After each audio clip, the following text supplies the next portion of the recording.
please stay standing for the Star-Spangled Banner performed by Palmer High School Band and Honor Guard. Present arms.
Please remain standing for the Pledge of Allegiance, both in English and Spanish, led by Student Council President and Junior Class Vice President Neil LaChance. Present arms. Order arms. I pledge allegiance to the flag of the United States of America and to the republic for which it stands, one nation, under God, indivisible, with liberty and justice for all. I would now like to welcome the Honor Spanish program to stand and recite the pledge in Spanish. Yo prometo lealtad a la bandera de los Estados Unidos de América y a la república que representa una nación bajo Dios entera con libertad y justicia para todos. Attend hut. Please be seated.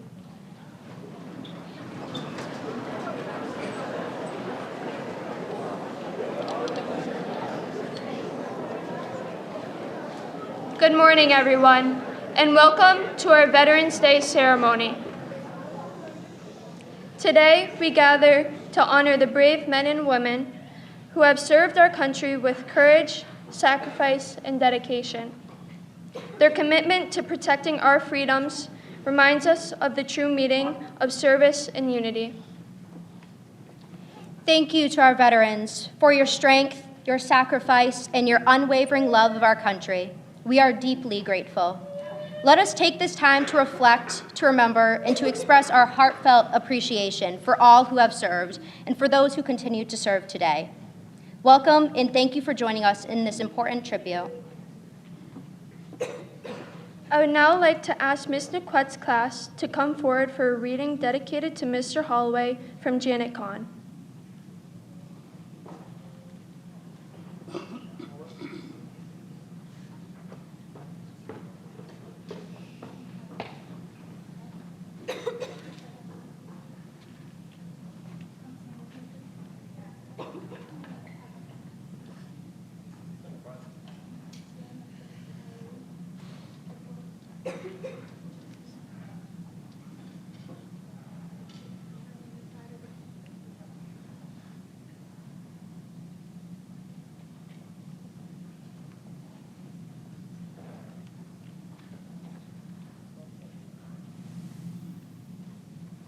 Today, as we come together to honor our veterans, we also want to take a moment to remember someone very special to Palmer High School, Mr. Paul Holloway. In addition to teaching for the past 14 years, Mr. Holloway was the heart and soul behind these Veterans Day assemblies. He used his creativity, teamwork, and sense of community to allow others to shine. His dedication and passion for veterans made these events meaningful for everyone who attended. A big reason this day meant so much to him was because of his dad, Bruce Holloway, who served in the U.S. Army and fought in Vietnam. That connection inspired Mr. Holloway to make sure we all understood the importance of honoring those who serve our country. On October 6th of this year, Mr. Holloway's family was invited to the State House in Boston, where Senator Fatman and Representative Samola recognized Mr. Holloway's service to the towns of Palmer and Holland, including his work on these Veterans Day tributes. This recognition will forever be a part of Massachusetts' state record. Because of Mr. Holloway's dedication, this assembly has become more than just a school tradition. It's a reminder of the respect and gratitude we owe to our veterans. His legacy continues to inspire all of us to remember, to honor, and to give back.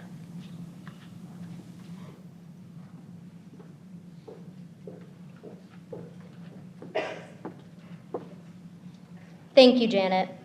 I would now like to ask ninth grader Owen Kupiak Fox to come to the podium to read a poem entitled On Veterans Day.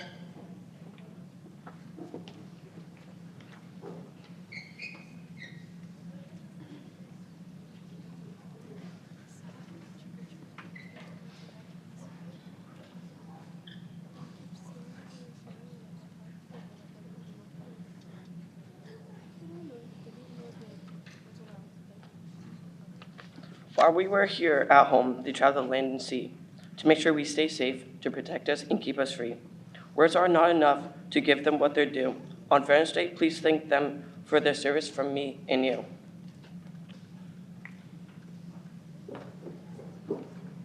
Thank you, Owen. I would now like to ask 12th grader and National Honor Society President Scarlett LaRose to read the poem, Thank a Veteran, and to take us through the reading of A Missing Man's Table.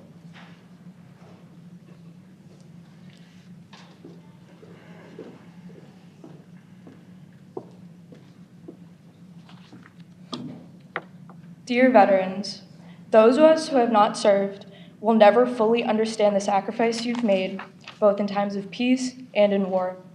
We will never fully understand what you were required to do or how you were able to do it. We will never fully understand the depth of your scars. But what we can offer you is this: we see you. We recognize your humanity, and we send you love that is gentle, patient, and healing. With blessings and gratitude, we ask that you remember you are loved. We would now like to play a video of Captain Nick Lamb, Army National Guard Operations Officer, who is currently deployed.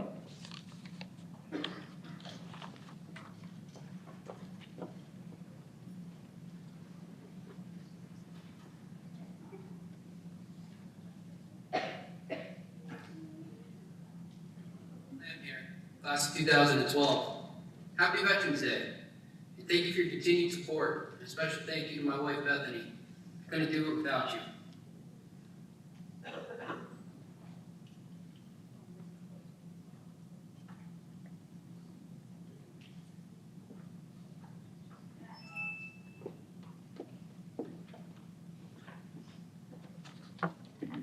I would now like to welcome National Honor Society Vice President Hannah Roy, Secretary Chloe Rubrick, Senior Member Isabella Chen, and Senior Member Matthew Santos to the stage for the Missing Man's Table.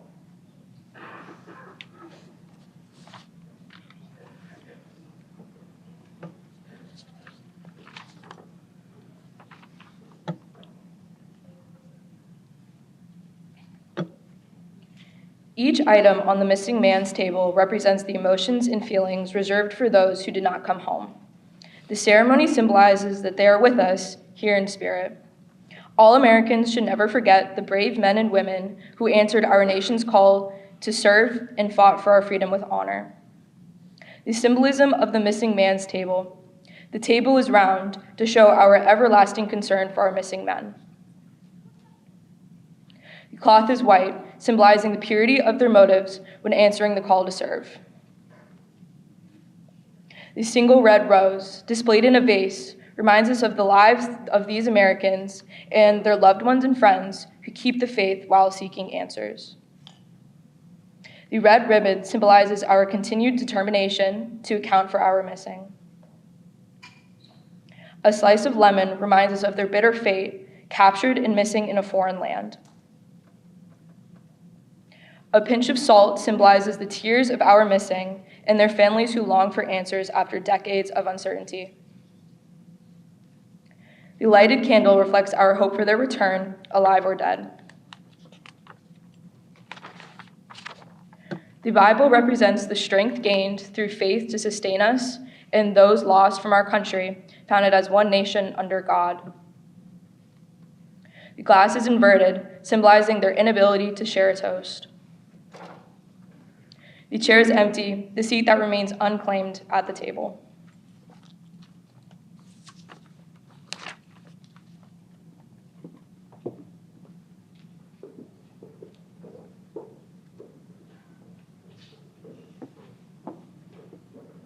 Thank you.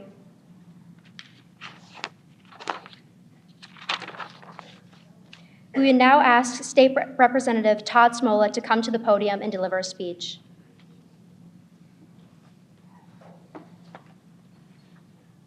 Well, good morning, Palmer. Thank you very much for having me here this morning. I'm always happy to be here. This year actually marks 30 years that I graduated as a student from Palmer High School here. So I sat in the very seats that you sit in today. We didn't do a Veterans Day event back in my day, so I am always so honored to come back here for this event particularly. I do want to spend a moment to thank this school and this community for sharing Paul Holloway with us. We just had his family at the State House a few weeks ago. Senator Oliveira and myself and Senator Fatman were honored to bring him a special recognition before the House and before the Senate. And we also had the very distinct honor of getting to know and meet his family. Very heartbreaking moment for an individual who was taken from us so suddenly, so young.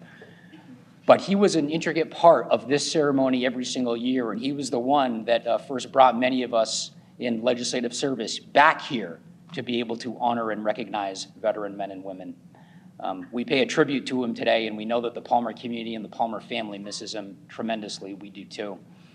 Thank you to the veteran men and women, because today is not just a day of remembrance, but it's a day of recognition, to recognize that tremendous sacrifice that for 250 years, men and women have made for this country, the United States of America. In the grand scheme of things, this country is rather young compared to others across this earth, but it is the country that has quickly become the envy of the world for a reason. And that's because the right people at the right place at the right time 250 years ago decided that there was something more important than going up against the greatest force in the world, which was Great Britain at the time, that had all the control. There was zero incentive to be able to take them on, but America believed in something greater, to have a country of their own. And the only way that that country has survived for 250 years is because of the sacrifice of men and women. I want you to leave this assembly today knowing that you live in the greatest country in the world for a reason. And that is because men and women put on a uniform and answer a call greater than that of themselves.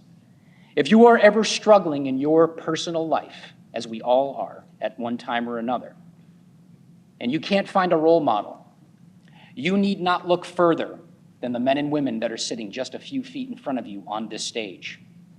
They are the men and women that have very unique stories. They left behind mothers and fathers, husbands and wives, sons and daughters, family members and communities, and were prepared to never come home again for all of us. They are the individuals that carried every single one of us and the weight of this nation on their backs when they answered the call of their country. Every single day that you live your life, make sure that your life has purpose. Make sure that you are a part of conversation and deeds that build our communities up and avoid every chance you get at tearing your community down.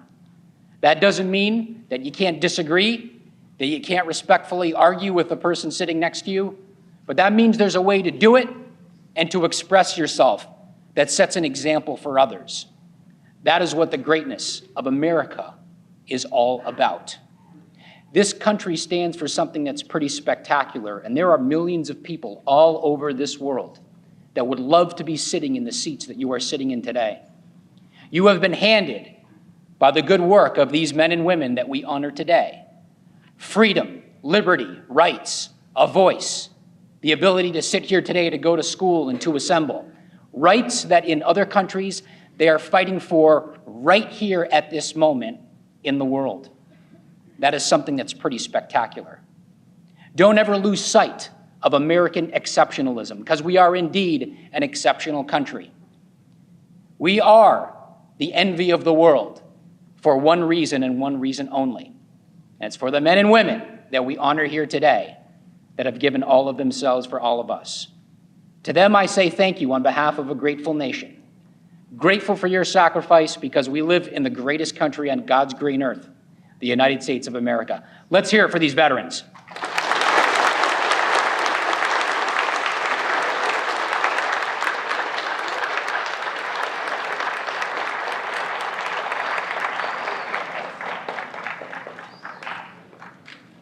Thank you.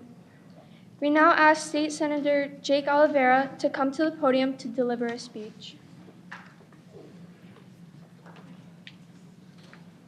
Good morning and thank you. I'd like to first start out by echoing the comments about Paul Holloway that Representative Smola made. I didn't know Paul well, but every year coming to this ceremony and having a ceremony in a high school where we recognize veterans, I have 12 communities in my district and many high schools. This is the only high school that holds an event during the school day to recognize the men and women who have served our nation.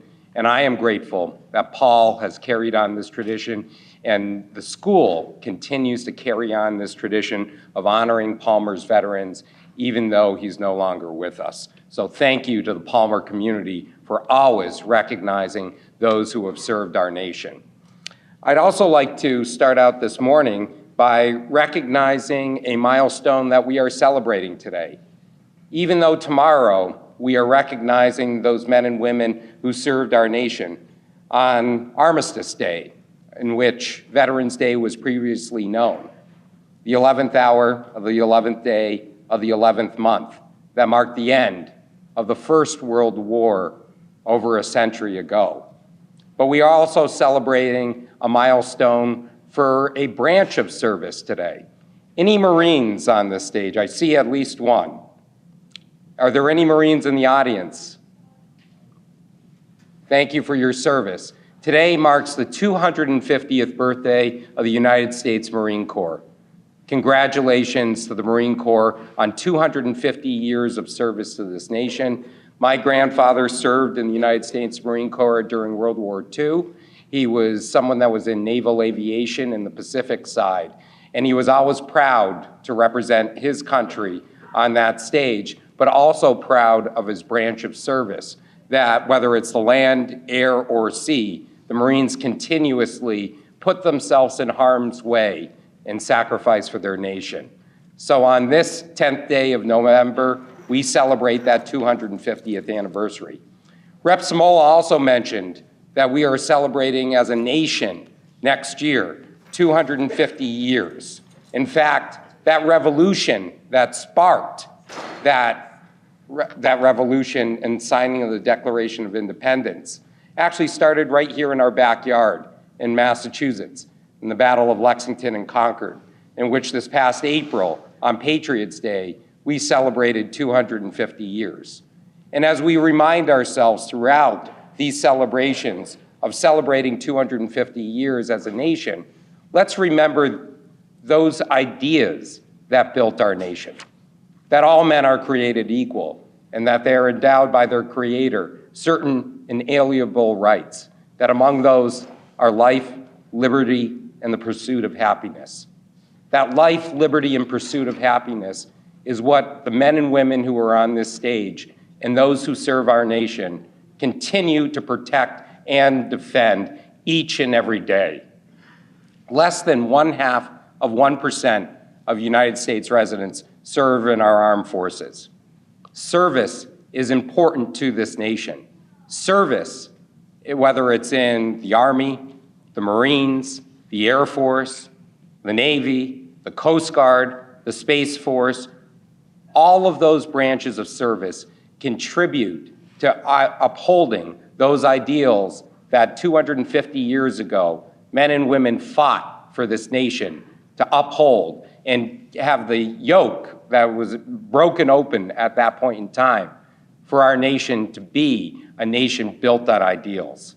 When we honor our men and women who serve this nation, we should hold up that sacrifice, we should hold up that service, but also as a state, we should be a state that continues to provide benefits to veterans and their families who have sacrificed for their nation. Rep. Smola and I are proud to say that Massachusetts continues to be a national leader for veteran services, for veterans and their families, and we want and strive to be the best state in the entire country to be a veteran. Thank you again for all the sacrifice that you have made for our nation. Thank you to your families for sharing you with your nation and with us.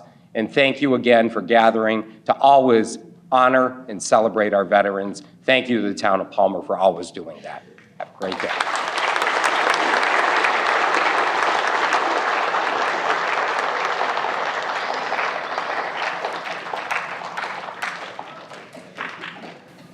Thank you. I would now like to introduce a very special guest speaker who graduated from West Springfield High School in 1967, attended U.S. Army Flight School in 1969, then he went on to fly in Vietnam from 1969 to 1970. He then attended U.S. Army Instructor Pilot School in 1970. He then went on to earn a degree in business management from Springfield Technical Community College of Massachusetts, then retired in 2013. He is now a volunteer for a nonprofit organization called Tours of Duty, where he returns to Vietnam, Cambodia, and Laos looking for the missing in action from the Vietnam War. Vic Musante.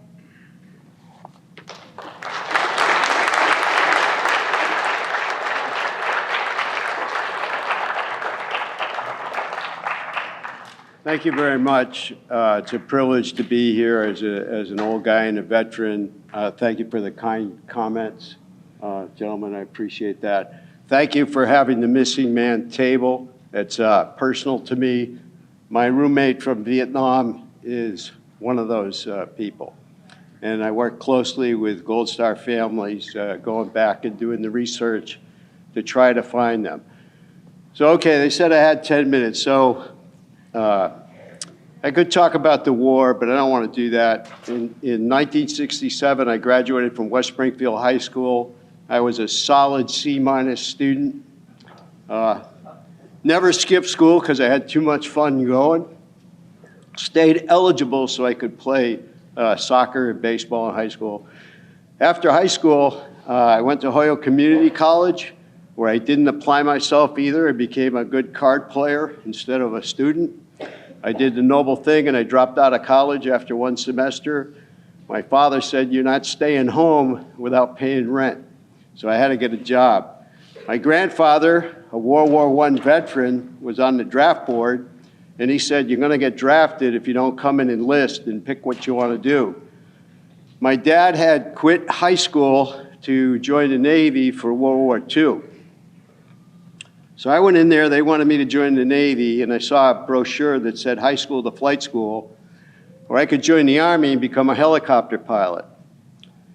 So I utilized my time, and I went to the library, and I could get the old tests, and I studied the old tests, and when I took the test, I passed the test.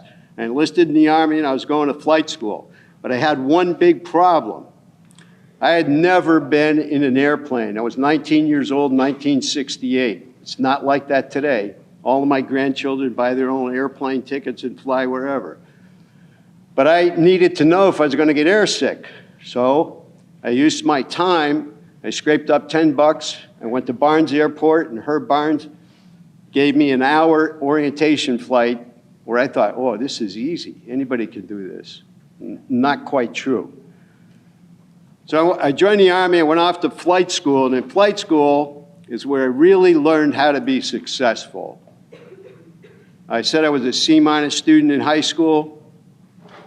In flight school, We flew in the morning, classroom in the afternoon. Or we had classroom in the morning and we flew in the afternoon. But at night, we'd march over to the mess hall, we'd eat. Our time was not our own time. We had to put our t-shirt, strip down to our t-shirt, our fatigue pants, no belt, roll our pants up to our calves and wear flip-flops. And we had to sit at our desks from 6 to 9 o'clock to study. If we didn't, the problem was you were going back to Fort Polk for advanced infantry training and you were going to Vietnam as an infantryman, and I didn't see myself doing that. I didn't want to walk through the jungle and get shot at. So anyway, I became a pilot because I learned that time management. I passed flight school. And it's the one thing all of you have that we all have together is our time. We have the same amount of time. After Vietnam, I got shot down 3 times in Vietnam and managed by fate or luck or skill because I had studied what I was doing. I think it was more luck than anything else. I came home, I got out of the Army, I lived through Vietnam, I came home, I was 22 years old. I thought I was a man. The world didn't see me that way. So I went to college, I went to Stick, where I teamed up with 2 other veterans. We didn't talk much, and I'm not advocating this. After school, at Stick, we'd walk across the street to the Walnut Street Cafe, order a pitcher of beer. We were old enough, and I don't drink today, and I'm not advocating that. And we would sit there in the booth and study.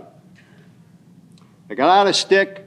I met some girl I tricked into marrying me 52 years ago. Told her I was a rich guy. I don't know how we did that, but I needed money, so I joined the National Guard so I could get flying again. Bought a house, had our first baby. I was so blindly patriotic that I didn't take the GI Bill. And we got a letter in the mail that said, your GI Bill is going to expire in 4 years. My wife said, who was a school teacher, by the way, said, I don't want to be married to somebody that at least doesn't have a paper that says you're trainable. So I went to the University of Massachusetts. I was a day student, went there full-time, and I worked full-time at night. And on weekends, I flew in the National Guard every opportunity I got because I could get paid for it, and I loved it anyway. The National Guard thought I was a good pilot. So they said, would you like to go to Maintenance Officer Test Pilot School for Bell Hueys? I said, yes. There were no Guard and Reserve protections back then, so I did. I quit my job, and I went off to the Army to go to Bell for Huey Test Pilot School. When I got back, I got lucky again. The Guard gave me a full-time job as a maintenance officer and a test pilot. I was in the Connecticut Guard, so we had Sky Crane helicopters, a big praying mantis helicopter, and all the time I had to apply myself. I had to study to learn that aircraft because I was going to test fly it, and I didn't want to kill myself, so I had to know the procedures. When the Sky Cranes retired, we got Boeing Chinook helicopters, very, very complex aircraft. 7 transmissions in the aircraft, for those of you who like to tinker with cars. 7 transmissions, 2 rotor systems that overlap, 107 emergency procedures that I haven't flown one for over 20 years, and I could probably still tell you what those are, most of them anyway, because I had to apply my time and I had to study. After I left Vietnam, my unit moved north for Lam Son 719, and my roommate was flying a Cobra helicopter that went missing in bad weather. Those men are still missing today. The Defense Department will tell you there's 1,567 Americans still missing today in Southeast Asia. My research tells me it's more like 1,573 people that have not come back. So managing my time, I've had a successful life. I live in Sandwich, Massachusetts and Ludlow, Massachusetts. My vacation home's in Ludlow. So anyway, I now volunteer my time and my research. I'm an expert, I think, at the National Archives, using the National Archives in the Library of Congress, because I study everything that's released, and I go back to Vietnam. I never, ever thought I would go back there. It is a wonderful country now. The people are very friendly, except for one thing, and I heard the politicians mention it. They do not have First Amendment rights. If you go out in the middle of the street and say Ho Chi Minh sucks, you're probably going to get arrested. There's no Second Amendment, certainly, and there is absolutely, this is a dangerous one, there's no Fourth Amendment, which is your right to privacy. The people are friendly. They try to help us. The Gold Star people are very friendly. The government in Cambodia is very friendly to us. I have not been back to Cambodia. I flew in Cambodia during the war, but the president now, or premier, or whatever he is in Cambodia, went to West Point, and he's friendly with our small group, which is 2 old Vietnam veterans, and I'm the only one physically fit enough to go back there, and a bunch of Gold Star family members. Our Defense Department has a huge budget to go over and find people, and they do a lousy job of it. And I'm not bad-mouthing the government, because I can build this from the end of World War II. There are 81,000 missing Americans from war. And that's why they have the missing man table. That's why you see the POW flag, MIA flag. Vietnam, 1,567, 900 of those are in South Vietnam, 63 of them are in Cambodia, and the other 397 are in Laos. Now, the Defense Department might dispute my numbers, but those are the numbers, and I'm very privileged to manage my time and have a family situation that allows me to go back there and do that.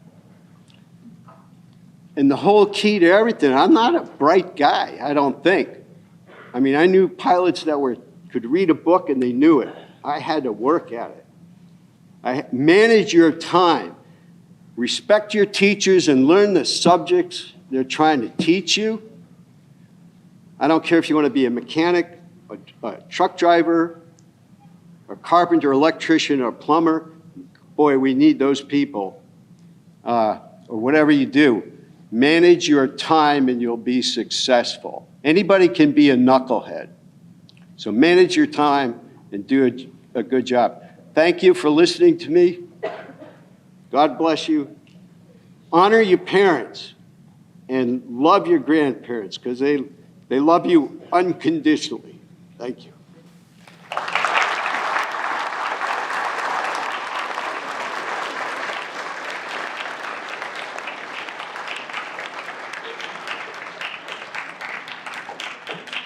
Thank you, Vic. That was a wonderful speech.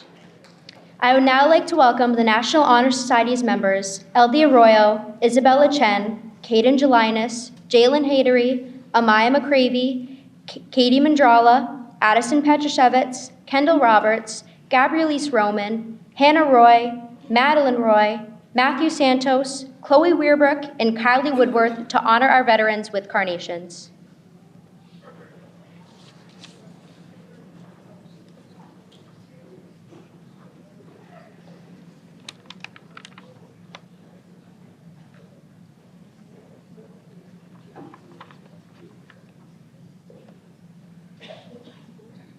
As your name is called, please stand.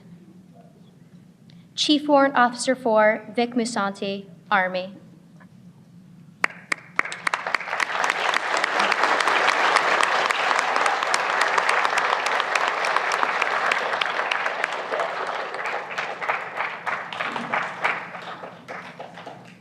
Christy Kupiak Fox, E7, Army.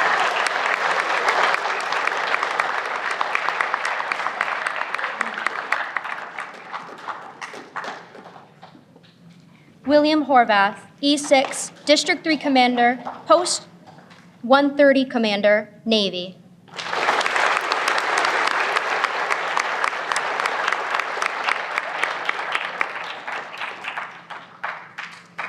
Matthew Ney, E6 Army.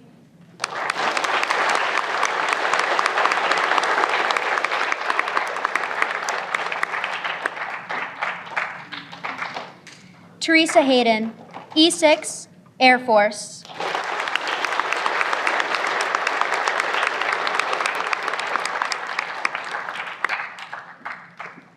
Catherine Pouliot, E5 Air Force.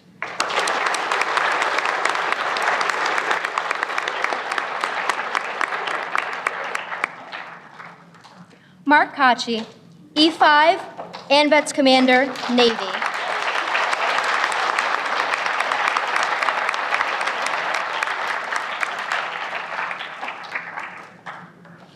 Sally Ney, E5 Past State Commander of American Legion Army.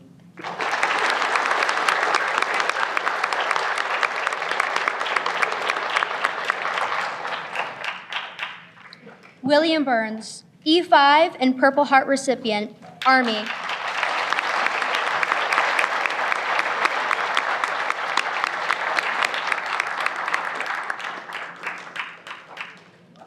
Kristen Partello, E5 Navy.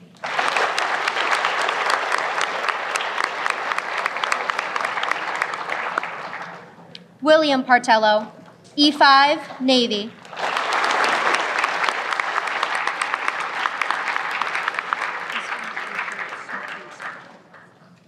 Richard Smokey Samola, E5 Navy.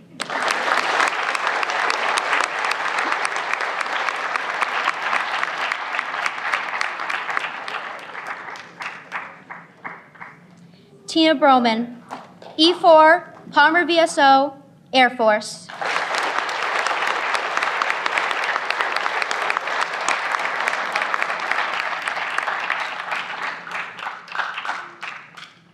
Kelly Parker, E4 Marine Corps.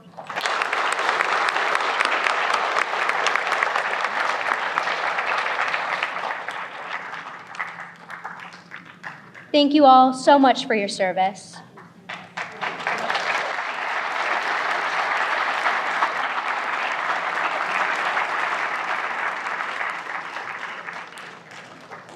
We would like to honor one more veteran, Jason Anderson, Marines.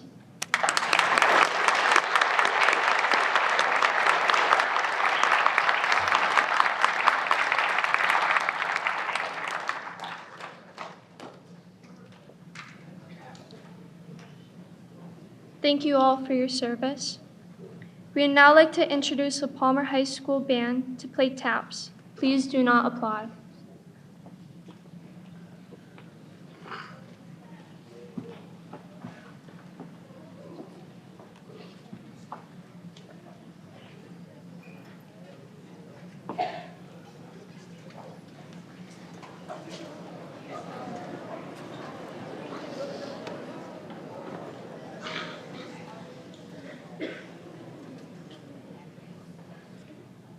D10, hand salute.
Thank you. You may be seated.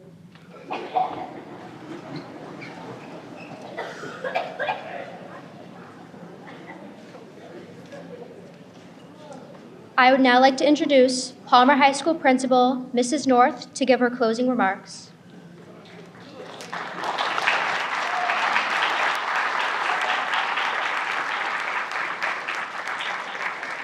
As we close today's ceremony, let us once again express our deepest gratitude to all who have served and continue to serve our country.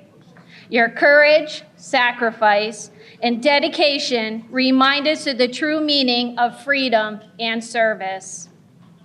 May we carry the spirit of Veterans Day with us, not just today, but every single day. By honoring our veterans through our actions, our gratitude, and our commitment to one another.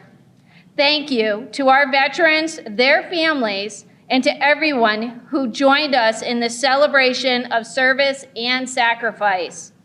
If everyone could please stand for the ceremonial salute to veterans with a performance of Salute to Freedom, performed by Mr. Hubbard, the Palmer High School Band, and the Color Guard. Thank you.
Please be sure to thank our veterans as they can be found in the lobby. Thank you all.